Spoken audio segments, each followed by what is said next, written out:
Hello and welcome to Luke Blues Talking, your source of knowledge on all things Stranraer FC. And from that lofty point, I'm sure it'll all go downhill. I'm Laurence Nelson. I'm joined by Cameron Ritchie and Brian Martin. Evening, gentlemen. We are recording on Wednesday night. I can't believe the sun has actually come out just as I've gone into a darkened room and put the lights on and the camera on and the microphone on. So the weather has been typical July so far. Brian, you've been at both of the friendlies at Irvine and at Hurlford. Cameron, you've been keeping your powder dry for, I suspect you'll be at the Crusaders match at Stair Park on Saturday. Yep. So, Brian, what would you say we have learned from those two friendlies? Managers, coaches always say you take a lot from friendlies. So, watching on from the side, Brian Martin, what would you say that Tiff, Ginge, Martin Fellows would have taken from these games? Well, two completely different games, Lawrence. First one against Irvine Meadow, we had loads of the ball. We were the team in possession. Going on to last night, I thought Hurlford put us on a bit of pressure in the first half. Second half, they fell out completely out of the game. I don't know whether it was tiredness or they weren't up to speed, but they were a different team in the second half last night. But it's two different games, as I say. We had possession against the Meadow, and last night we out of possession against Hurlford for quite a spell, and then as I say, the second half it was probably all Stranraer. As I said to you, Lawrence, you could have kept goals for Stranraer in the second half last night because you had nothing to do at all in the second half for some strange reason. Because the first half they knocked the ball about really well, but the second half they never turned up. But I don't know why. Cameron, I'm hoping you had a chance to look at the highlights of the two matches, and actually Brian's right, you wouldn't quite believe the difference in intensity between Irvine Meadow and Hurlford, particularly the first half last night. And I'm not sure it's all down to the fact that one of them's West of Scotland First Division and one of them's West of Scotland Premier Division, but I actually said to Brian last night, so it wasn't Tiff, it was Stevie Aiken who was there last night and Martin Fellows. I said, if we actually bring on all these trialists in the second half, based on what Hurlford have done in the first half, they'll run over the top of us. But they promptly came out, and as Brian said, did very little. What I would say, I don't know what you made of the highlights, Cameron, but what I would say is that we take from it that they're actually both really good physical workouts for us. I think so. Watching the highlights back, it pretty much seemed up until Stranraer scored that Hurlford had plenty, and they had a proper kind of stramash in the 6-yard box where I think Henderson made a couple of saves that hit the bar and then eventually kind of dropped wide. But then after that, as you say, could have subbed off the keeper and that was it. The Irvine Meadow game looked a bit more even over the 90 minutes. I thought their second goal in particular was a brilliant turn and finish by the boy. But I think the thing is that as much as obviously you want to win, wins breed confidence regardless of who you're playing. I think the fact that they've been a test as much as anything's a good thing. There's no point in us going out and thumping teams kind of 8-9-0 and then as soon as we come up against a team that is kind of more towards our level, then you kind of start getting asked questions that you've not really had in pre-season. So I think the fact that we've had these tests and come through them, I think that hopefully that can only be a good thing. I was going to say we could easily have gone to the World Club Championship and rattled 10 past some team from the Southern Hemisphere. I'm absolutely sure we could have done that. Brian, the irony was at Irvine that I thought we were quite comfortable, and actually at the end of the game could have stretched it to more than 4-2. But of course, ironically, we'd started well and went 1-0 down. Yeah. Listen to Cameron there, it looked quite even, but it wasn't really. No. I mean, I think they had a couple of they've got a couple of goals. I think they had three, maybe three attempts in goal, but really we should have scored maybe 7, 8. I mean, it was. I thought it was that easy. But I was talking to somebody who said Meadow had nearly a new team, so they're just getting new to the players as well. But it was really quite comfortable. And Saturday there wasn't really as I said, we had loads of possession on Saturday, and as you say, Lawrence, it came completely against the run of play. The goal, and then but as Cameron says, maybe the best goal of the game came for them. It was a lovely turn for the boy, and he was a trialist, I think. Maybe he wasn't, but it was lovely. It was a lovely goal anyway. I know the first trialist. I know the first one was from a trialist. I've got to know what the second one. I'll have a wee look in a second. Cameron, I don't know if you're aware of any of the names of the Stranraer trialists. We manfully tried to commentate throughout both games without mentioning any names, any surnames, and I think I got away with it, apart from I mentioned the name of one of the Hurlford trialists last night early in the game. But anyway, watching the highlights, anything you can pick out from watching the people who weren't signed players, if you like? I'm just disappointed that they're not all members of the trialist family. You've broken my heart there. Or unregistered, as he's Or still unregistered. calling them. It's difficult to really say because the games aren't played at kind of, although, as I say, teams want to win, they're not played at the kind of same competitive level as your league or your cup game. So it's difficult to kind of say. I think the one thing that clearly we're still looking for, and this goes for numbers as much as quality, is a striker. Obviously, Darren's not been involved, Robbie's not been involved. There are going to be games inevitably where it's not working for Ryan, or if we want to play two up front, we're going to need somebody. And I think it's that case of trying to find someone at the moment.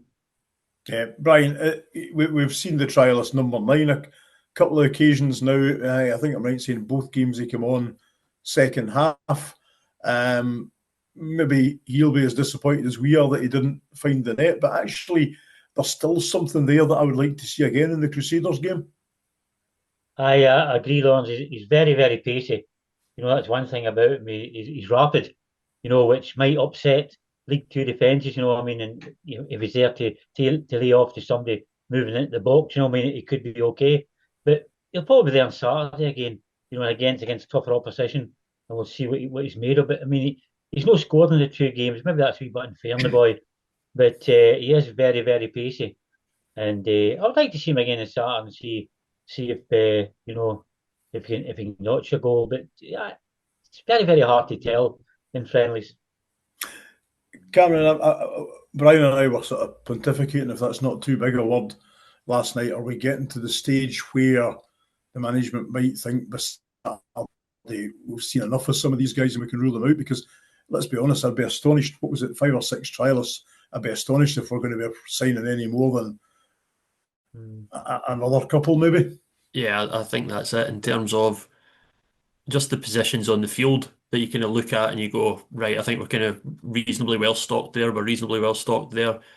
You think that there's only a couple of positions and probably more in the attacking areas that are still there. And then obviously, I'm sure Chris and Stevie and everyone would rather have the squad kind of settled going into the first cup game. But at the end of the day, there's still going to be the chance to bring folk in on loan as well. So it might be a case that none of the trialists get signed. It might be a case of we kind of hold back, wait and see if there are kind of loan players that could come in and do the job better than what we think we've got on trial. It might be that, as we say, we sign one or two. Could be both. Could be that we add a couple of players to the squad, but still look to bring somebody in on loan if the right player's available. That's a fair call, Brian. That we're all. I'm not saying we're forgetting the loan market, but the loan market generally at our level tends to be you don't get these players until maybe August or September. So maybe it's not a great thing to commit too many too early. I think finance will have a lot to do with it, Laurence. Aye. We can't sign them all. I must admit, I did like 12, the trialist 12. I think he's ex-Morton. He did impress me. He stayed about, for the three trials, the 3 games against the friendlies. So he stayed about. I think maybe the management sees something in him. I think he could be. If either Lewis or what do you call him, the other boy, Scott Ruff, maybe one of them gets injured. I think he could be a cover for that. I think looking at last night, it's definitely going to be a 4 at the back. That's the way we're going to set up. But I think I said to you, Lawrence, I think they went to 3 later on. Ben Ekrapont came forward and so did Evan Dunne came forward a wee bit. So I think they played the big boys at the back. And I'd be surprised if they don't sign him because I think he could be a handy player at the back. And we know the well-known Stranraer player, his son's in trial. They played him 3 times. Yeah. So they must like something about him. So we'll wait and see if they get signed. But I think it's all down to finance to see if we can fit these guys in, Yeah, the well-known Stranraer player's son, who's played in all 3 games. We changed his number last night just to cause a bit of confusion to those watching, trying to pick out the trialists. Before we go any further, let's hear post-match at Irvine even, well-known Ayrshire town, from Evan Dunne. Evan joined Stranraer through the week. Welcome to the club. First of all, you got your first run out this afternoon from the start, and ask you what we've asked all the other new players. How did the move come about for you? I'd been Martin Fells had been in touch with us last week. I'd known him, obviously he was at St Cadoc's, and he just asked if I'd be interested, and had a good chat with him, and then we got the deal done on Tuesday, so happy to be here. I'll apologise up front on commentary. I called you trialist for about the first 20 minutes, then the penny dropped. This is Evan, who signed for us last week. Excuse me. Impressive first half from you. What we saw was you charging up the right, kind of reading the game well. Is that typical of an Evan Dunne game? I definitely look to get forward a lot, up and down. Try to use my fitness and energy and get involved in the game, try and make stuff happen. And read the game from the back, which is what we also saw. Definitely, I try to step in and read the game. So, I take it, have you only just been training with the squad this week, Evan? Or? Tuesday was my first session, yeah. Signed before training Tuesday and then trained Tuesday, Thursday. And how does it feel, getting to know, I know you're probably familiar with some of the players, but getting to know a group of new players? It's new, it's a new challenge, so I'm looking forward to it. Obviously I know a couple of boys for Beith, a couple of boys for St Cadoc's and the management staff as well, so looking forward to getting going, and it's been a good first week. I was going to say you might even be familiar with like Meadow, but maybe more so Hurlford, who we come up against Hurlford, Tuesday night. Yeah, Hurlford. Hurlford. A few of these players. Definitely. I played against Hurlford a few times now.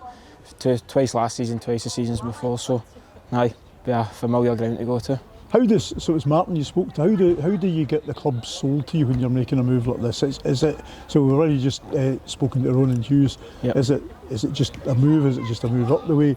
Is it very much depend on who you're going to be playing for, who you're going to be playing with? How does it all come together for you? No, I think the opportunity to step up obviously is important in the factor, but at the same time I didn't want to just make the step up for the sake of it. It had to be the right place to go, and I want to win. Do you know what I mean? I didn't want to just come to a club that maybe sit bottom half of the table, and I think with the management and the players that they've signed, I think we've got a good chance of being at the better end of the table this season. So what you got to look forward to this season? What specifically are you thinking? I'm looking forward to that. Probably the cup coming up in a couple of weeks. Something a wee bit different. You get to test yourself against the likes of Ross County, Partick Thistle. Obviously you've got Queen of the South in Edinburgh there as well, but really looking forward to that, and the different grounds, different stadiums, all that kind of stuff's going to be different, but I'm excited. It's going to be good to have you on board this season. Just remember the Cup, Queen of the South's the one that you need to win. You need to remember that. That's one. it. So, perfect. Good to meet you, Evan. Thank you very much. Thanks very much. Evan Dunne there, speaking after the match on Saturday. I had to apologise to him for the first 20 or 25 minutes. I was referring to big number 14 as a trialist, and then actually realised it's Evan Dunne. And in fairness to myself, he was actually listed as a trialist, but signed player. Brian, Cameron wasn't there. Tell him what you saw in Evan Dunne over the couple of games. He looked a right big marauding right back, didn't he? In the first half, he surged forward at every attempt he could. Probably maybe a less mobile Kyle Walker. He just seemed to like to go forward all the time. Last night we didn't see that much of him. He came on later on in the second half, but he did go forward. I think he was put to the wing or mere forward position. But he looks a big tidy player. I quite liked him. Was his reading of the game. He was at the back. You could see him almost staring at what's coming in front of you. Then he set off at pace, intercepted it, and just kept going. So, as you say, Brian, he's somebody who likes to get forward as well as being at the back. Yeah, I think he might become a goal threat as well, Laurence. If a guy like that coming forward, for the right back position, he can become a goal threat like Cole last night, who scored, for the left back position. And I think that's what Tiff's looking for. These defenders to get into attacking positions, and try and make chances. Cameron, if you saw the highlights of the Hurlford game, and I'm hoping you were impressed by the goal by BJ Cole and the lead up to it, but can I assure you that was an isolated incident. That was a lovely bit of football, but it just wasn't that type of game. But I'm guessing you would have been impressed with that goal. It was a nice team effort. I think not just the goal, but from the two games, BJ Cole's ability to kind of spread the play is something that stood out. And I think a lot of the time at the start of the season, you can, despite managers saying otherwise, you can pretty much say, I think this will be the 11 when the competitive stuff starts. I don't really feel that way at the moment. There are positions that I think you go, yeah, he'll play, etc. But I think there are kind of positions that are still to be filled, there's shirts still to be filled. And in that sense, the next couple of games, and then obviously the cup, I imagine there'll be a wee bit of kind of chopping and changing, folks still getting minutes. But there are real opportunities for guys like BJ Call, like Evan Dunne, to kind of really secure their place for when the league stuff gets underway. Come on then, Brian. There's a challenge for you, because you were telling me last night that to be fair, you never said that was going to be the regular starting 11, but you said we're getting closer to it. I mean, you looked at it though, and as Cameron says, there was no Evan Dunne there. There was no Ronan Hughes, who I'd like to see considered for a starting 11 based on what I've seen. There was no Finn Ekripont. I'm trying to think who else was coming off the bench. Obviously, James Dolan wasn't match fit, only played 10 minutes. But what are you thinking, Brian, in terms of how the starting 11 is shaping up? Or is it literally, as Chris Aiken keeps telling us, it's not an 11, it's a 17 or an 18? I think the back four last night, Laurence, Docherty, Reid,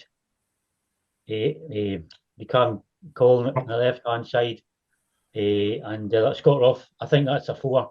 I think that's the four he's got down in paper for his back four. Plus, you've got Evan Dunne, who can come into right back if Docherty is injured or is getting tired in the game. And you've got Ekripont, who can go to left back. If BT Cole's getting tired in the game. And I say the number 12, if two of the centre halves, one of them gets injured, he can come in. So I think that's his four. And I'm pretty certain we'll see that four at Stair Park again on Saturday, because you've got to play these boys together and give them a right good, strong defence. And the more games they get together, the better they become. And I'm absolutely certain that's going to be his four across the back. Obviously, Josh has still got his sign. He's not been signed yet, but hopefully he'll come on board. And I think that's your five. And I still think like somebody sitting in front. Cosmo dismissed me last night when I said I would love Aaron Quigg to sit there. But I think he did. He was. I think he was hovering above that position last night. So I think I've got 8 or 9 who are going to start, and I think the other 2 could be maybe aye, maybe no. But I think I know what he's going to be picking for the first game against Ross County. And that's not a bad position to be in, I guess, if you can identify from what is a pretty new squad in general. You think about the experience and we'll come back again that Finn Ecripont's now the longest serving player. That shows you what a new squad it is. Cameron, watching on, what was a bit strange last night was commentating on a Stranraer match when Dean Hawkshaw was against us. It's literally only a few weeks ago. He was with us. Sam Liddington was there, obviously. Ben Hughes was there. Even on our own side, James Dolan came on, and that's his first appearance in a Stranraer shirt since that second leg when he went off early doors against East Kilbride.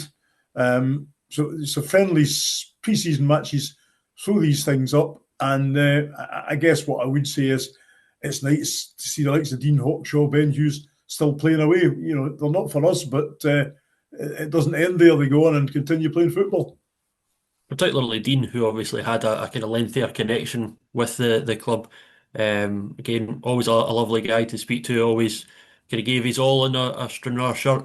As you say, he felt it was time to move on. But it's nice when you come into pre-season or even competitive games, if it is kind of out with the kind of norms of the league, when you do kind of look at the team sheet and you go, oh, he's ex-Stranraer, or I remember him playing against Stranraer. As you say, it's nice, and particularly if you get a chance to kind of interact with the players.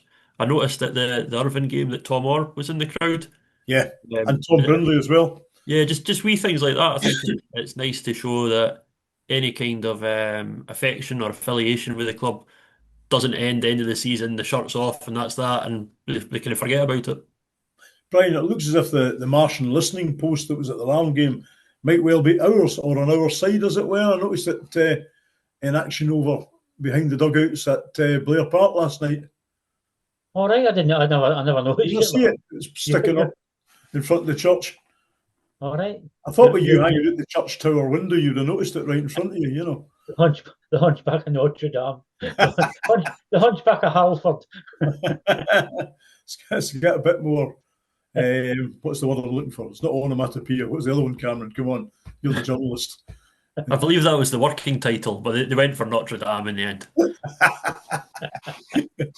Indeed. Yeah, so the defence, one other thing, Cameron, Brian and I were standing right beside the Hurlford dugout. You might have got that from some of the language that was coming out from one or two of the coaches. But at one point, I think it was maybe when we were lining up for the second half, Brian looked along the line of our back four and he says, look at the size of them. And, you know, that everybody in the dugs saying, you know, we're going to be a bit more of a physical entity this year. But yeah, it looked pretty clear. I think it can only be a good thing as well that, obviously, with all due respect, it's the fourth tier of Scottish football. There are times where it's going to be a battle, and you've got to be up for a battle before you can earn the right to play, as it were. And I think in that sense that, not necessarily that we were bullied at times last year, but I just think we'll be that wee bit, hopefully be that wee bit more streetwise, I guess. I think we've been that the last 2 or 3 years. I think you go back to I keep harking back to Fazzy's squad that I still argue should have gone up, should have done better. But we had Kieran Miller in the middle of that. We obviously still had the likes of Robbo. Yeah, we were able to take care of ourselves. Even Darryl Duffy up front was a wily campaigner. Faz went, and I think, to be fair, Jamie Hamley him and Darryl had to throw together a squad at short notice, probably with not a lot of cash. And that was the season I remember our subs bench basically being filled with players that you thought, they're not likely to feature, to be honest. You just had to make up the numbers. So, yeah, I think in terms of, it's not just numbers, in terms of physicality, I think we've been off the pace a bit in League Two for 2 or 3 years. Brian, are you thinking now I know you're enthusing about the number 12. We do want to get the keeper signed up. Actually, while we're on the subject, the Hurlford keeper last night was a very familiar figure, but was listed as a trialist, which is a bit bizarre because I think he was playing for them last season. Yeah, so found that one a bit strange. Maybe just not registered for the season ahead yet. But anyway, back to what I was saying. Are you thinking in terms of get the keeper signed up, get a striker? Is there room for another player, do you think? I think so. As I say, it's all down to finance, Lawrence. If the manager gave funds available, you know, I'm quite sure he'll get another 2 or 3 in. But you know, I mean, we're not the richest club in League Two, and everybody knows that. You know, we've not got money to burn. So as a Dumbarton owner say they were burning so much a season, we've not got money to burn.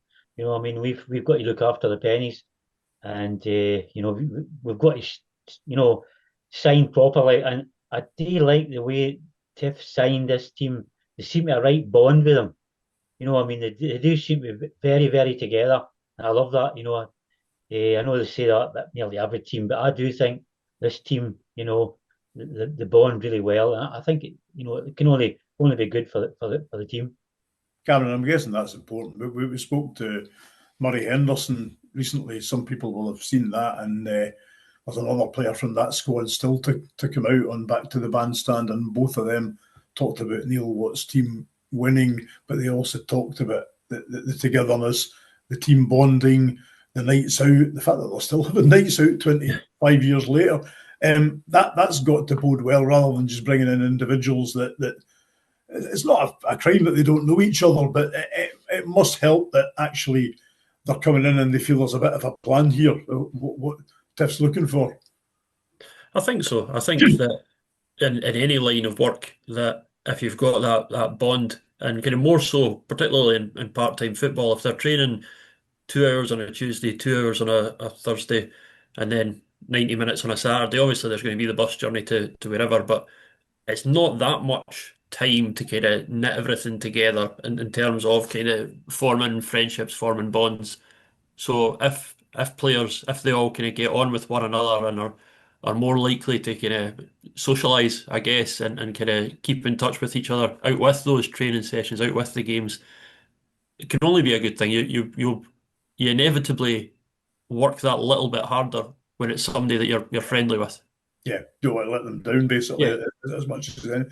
And Brian, anybody who has seen the Club 1870 interview with BJ Cole, he actually specifically mentioned the fact that, playing these games, getting to know his mates in the defence. Yeah, I think he knows 2 or 3 of them, Laurence, already. I mean, he's been about the leagues, as a younger player, so he knows quite a lot of players, and he seems to. I wouldn't be surprised. I'll throw it in the other night. I wouldn't be surprised to see him as captain this season. Uh-huh. I think it could be a fair shout. He might be captain because he's the most experienced player. He was saying he's the oldest at 30. I think Stranraer have got a wee bit higher average age this season. We're definitely the youngest team last season. I think the average age was 21 points. I think we're probably up to maybe 24, 25. So there is a bit more experience there. So that should prove vital. In some of maybe the close games when these players, are a wee bit more experienced. One person was telling me last night that they were at the other side of the ground from us behind the dugout, and they were interested just watching the interaction from the dugout, because definitely we've got a busier dugout. We've got sports scientists, a new physio. But Martin Fellows was mentioned a couple of times in terms of his instructions to substitutes when they went on. He's encouraging interventions, I guess, during the game with players. And it's kind of like, I know we're not a huge club, we can't afford loads and loads of coaches, but you've now got a lot more experience in the dugout, I guess. By the time you've got Chris Aiken, Stevie Aiken, you've got Martin now, who's managed before, he's coached at East Kilbride. A lot of experience there, and that just sounded good, Cameron, to me, the fact that people were saying he's a positive impact there, that he's encouraging people, that I think at one stage he called Finn Ekrapont over after he missed a chance, and the only bit that the person heard was, you can see why I was telling you this, and the arms were going and he was telling what to do. So it all sounds like encouraging change on the sidelines as well. I think that's it, that there's the fine balance between kind of too many cooks spoil the broth, but equally you want people who you can trust their opinion on things. You might not agree with absolutely everything that each member of your kind of coaching setup is saying, but if you can kind of take what they're saying, take it on board, and just having that, again, that kind of knitted together, that bond between the coaching staff, that they know that they're all kind of singing from the same hymn sheet, I guess, that they all want the same thing and they're all kind of going about it in the same manner. Brian, you were telling me that you hadn't been at Meadow Park before and you hadn't been at Blair Park before. So you've added a couple of friendly venues that you've seen Stranraer, not that far from your home in Lanark. I was trying to think about friendlies, not just that Stranraer have been involved in, but friendlies that I've seen, and the sort of odd places you visit, or different places you visit, or different teams you see. Anything in your memory in your time following Stranraer you've seen a team that you wouldn't expect us to be playing against? Probably the Welsh outfit a couple of seasons ago, Laurence. I think they've probably been the strangest one we've played. I mean, we've been in the North England plenty of times, or sometimes.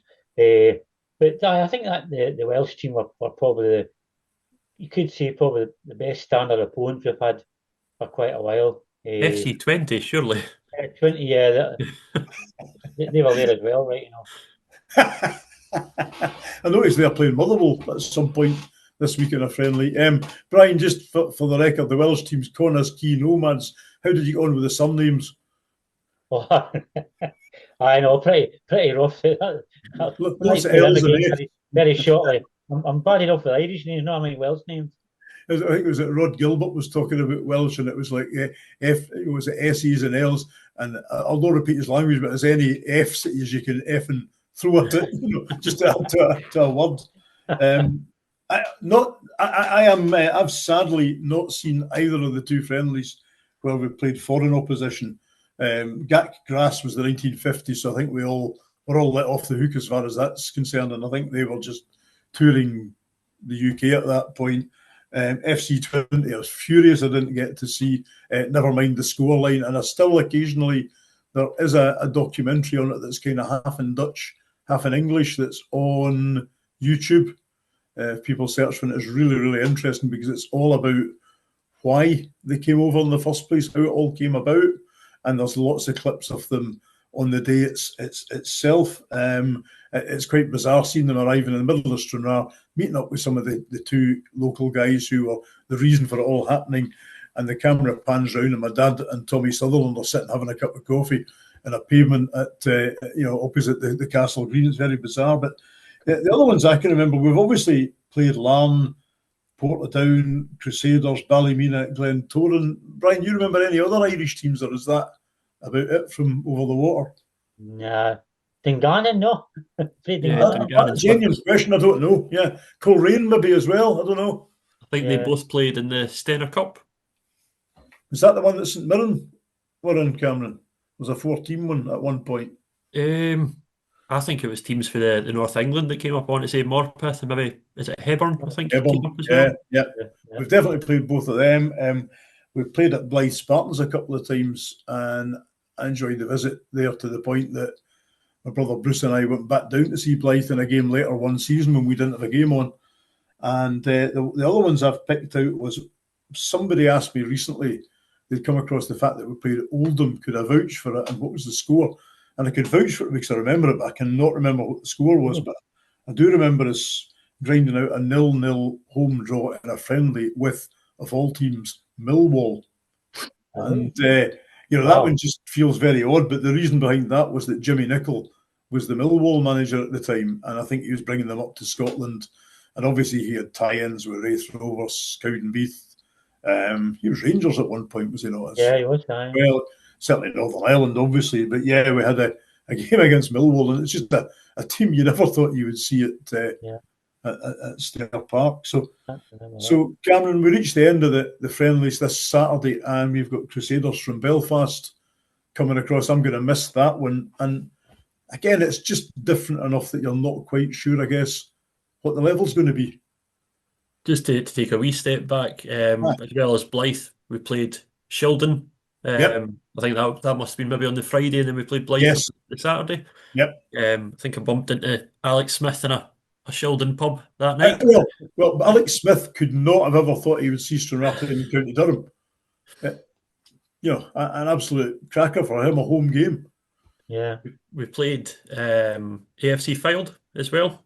And I remember going down with my late father-in-law, and we had stopped off and we had kind of checked into the hotel that we were staying in, and we had said, where's the football ground? And they kind of looked at us and like, it's not finished yet.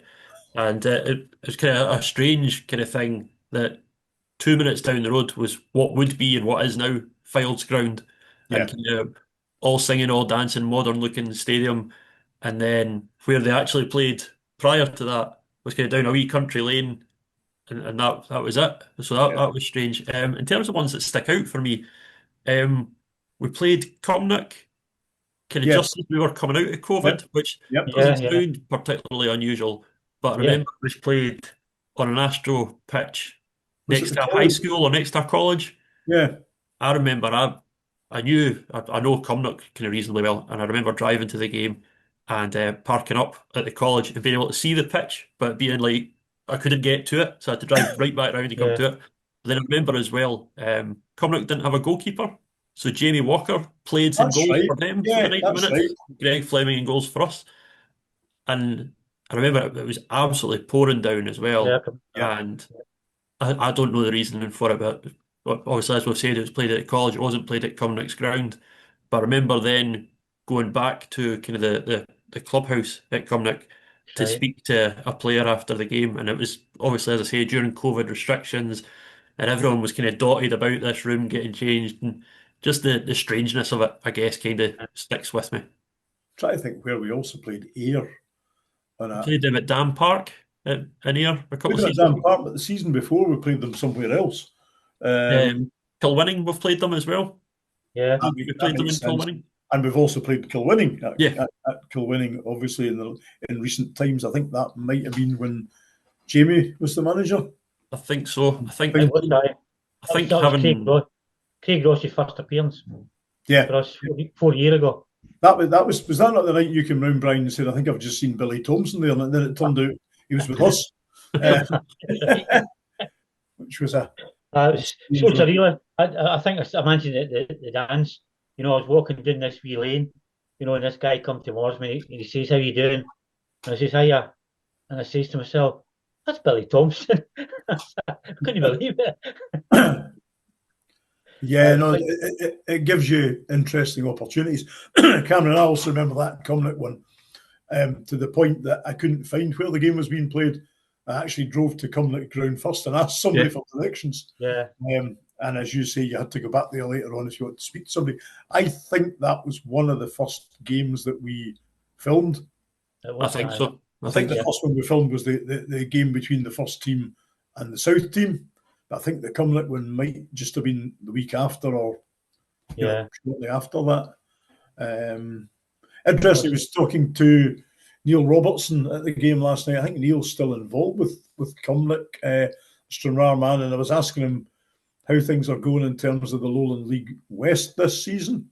You know, what do they know? What do they have to achieve? And he was trying to kind of explain to me that obviously there's going to be a couple of South teams are penciled in for the Lowland League West, and it's kind of the top licensed teams from the West Premier that are going to get into it. And I did make the point to me, I didn't seem to have thought of this, and I says, actually, there might be a place less than you think, because it depends if somebody comes down from League Two, whether they're West or East, or if it's Elgin, Highland. You know, it might change, depending on if somebody else goes up instead of them, you know. So the numbers are still a bit fluid for that. And of course, Brian and I were looking at surroundings last night. Hurlford aren't going to be part of that. They're not bronze, they're not entry-level licensed, they don't have floodlights. Whereas you look at Irvine Meadows ground, they're a division below and they are licensed, but they can't do it because they're not in the Premier. So going to be interesting times in the West and the East this season as that kind of shakes itself up a bit. Brian, Cameron, rather, back to what I was starting to ask you about Crusaders on Saturday. Again, I guess we now kind of know what to expect at Hurlford and Irvine because we've played these teams a few times. The Northern Irish teams, we should know, but it probably depends what stage their pre-season's at and how seriously they're taking it, I guess. I think that's it, that it all depends. Again, as I said at the start, any match, football teams inevitably want to win. But equally, there is that realisation of the kind of bigger picture of, as you say, where are they in pre-season compared to where are we in pre-season? And it should be another tough test, another kind of good workout for I was going to say for the team, but it'll be for the squad, because inevitably there'll be changes being made left, right and centre, no doubt, from half-time onwards.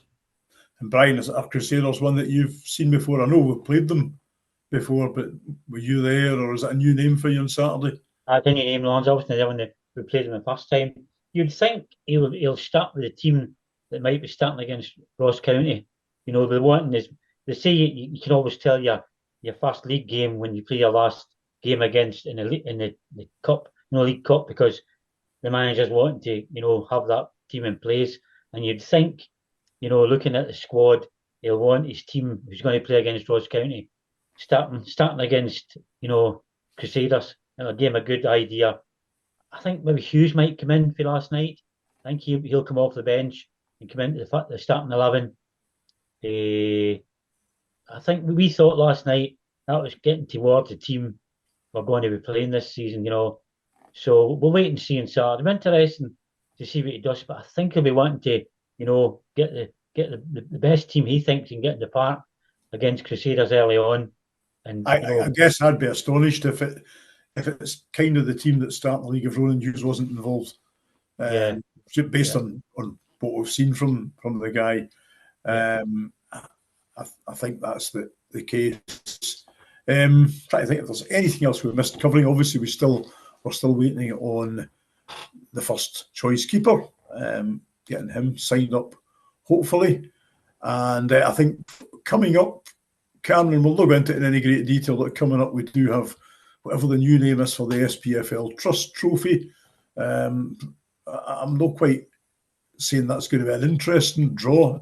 I'm not even sure it's a draw, the way they're doing it this year, but we're in essence going to have half a dozen matches against B teams and League One teams, and I think I'm right in saying there are going to be 32 teams in the draw for the first round, and about 20 of them are going to go through. So it's a lot of games to narrow it down, not very much, basically. Yeah, again, I said in the last episode that I want kind of as strong a team as possible. I want to see Stranraer win games rather than them being kind of glorified friendlies. But I think when it becomes 6 matches and the league obviously is the bread and butter, inevitably I think there becomes that little bit of folk that perhaps weren't starting in the league get a chance to shine, try to force their way into the team. Similarly, if there's 6 games and more than half the teams are going through, inevitably there'll be a little bit of, well, it doesn't really matter if we don't, well, maybe that's too strong, but it doesn't really Yeah. matter if we don't win this one because there's another 5 games to come. We've got another 5 chances to try to make our way through. Yeah. Mm. Or even you might get to a stage, and I'm hoping this is the case in spite of my scepticism about the tournament, that 4 games in, you're pretty much home and hosed, so you can tinker with the team the last couple of games or the last game. I think so. I think as well, this coming weekend, I'd be amazed if we're saying about looking towards a stronger team. I would be amazed if we don't try to get more minutes into James Dolan as well, just in terms of kind of getting him up to speed as much as anything else. One thing I would say is I think James is really at the very early stages. Brian, on Saturday, Irvine, was he not saying to us at that stage he hadn't done any training yet? And so from that point of view, I was slightly surprised he came on at all last night, but there was at least one move he showed he still got the touches there. Yeah, it was a lovely take, wasn't it? Fair. I can't remember who passed it, but it was. I can't remember anyway. It was a lovely take with James. I think he had a wee chance later on, right enough. He seems to got his ability, and I was saying, Laurence, it was quite strange to see him playing on our side. He was on the right hand side quite a lot. Yeah. You know, whether I don't know whether that was planned, but he did seem to come across the other side quite a lot. Maybe just try to get involved in the game. I don't know.